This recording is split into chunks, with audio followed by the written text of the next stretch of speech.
Man, I just saw a video of this therapist telling women that you may think it's possible to find a good man, but the probability of you finding one is very slim to none. And what I would say to that is, I disagree.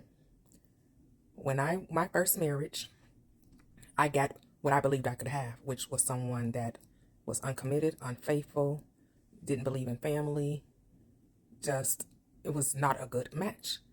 And you know why I took what I took? Because I was in church and I was conditioned to believe that most men are dogs. The reality of it is you don't know most men. No one knows most men. You know very few men. Very, very, very small percentage of men. And you take someone else's experience and you make it your own. Because someone else says that love is hard, relationships are difficult, you got to go through struggle and strain, which isn't conditioning, which is what society tells us. Society tells us that, you know, to find a really good man is like finding a needle in a haystack. And I know that that simply isn't true, because when I decided to change my mindset and stop operating from fear, low self-esteem, and lacking self-confidence, and I told myself I deserved a good man because I was a good woman, it didn't take long at all for me to find a very good man who allows me to be a stay-at-home wife, who takes care of our family, who's very chivalrous, he's very thoughtful, we have fun, we travel together, we do everything together. I do things that he's interested in, he does things that I'm interested in. It's like very few arguments. You know, I could probably count on one hand the amount of disagreements we've had. Like, life has really been good because I decided that it would be good. But I know faith doesn't tell you that. And unfortunately, we're in a Western society that truly believes in struggle, truly believes in strain, truly believes in hardship. And people don't see that life can be easy. It can be wonderful. It can be amazing. It can be delightful if you choose for it to be.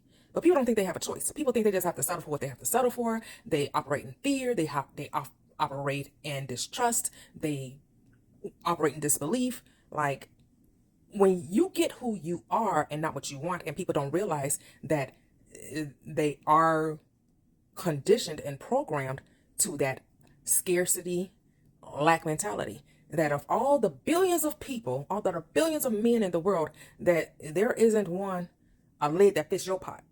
That the odds of you finding a good man is like 0.00001%. Like, that's the odds they give you. You have to stop operating in odds and operate in faith and operate in knowing and operate in trust in who you are. That you're going to attract you because you're good, you're awesome, you're wonderful. Because you're not allowing trauma and you're not allowing, past relationships or allowing someone else's situationship to be your experience.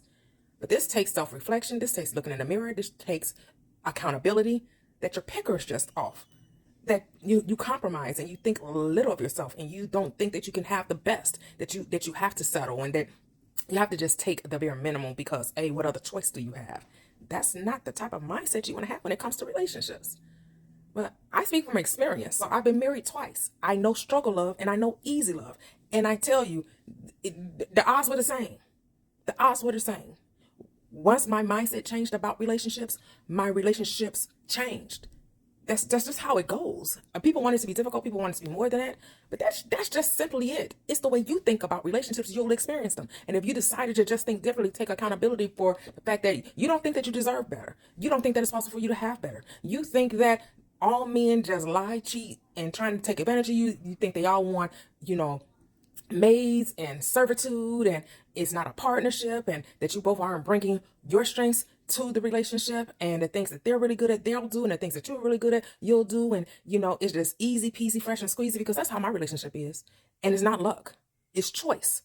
And that's what you have to realize. It's not luck, it's choice. So choose to decide to love you enough to attract the right partner. That's it. That's all.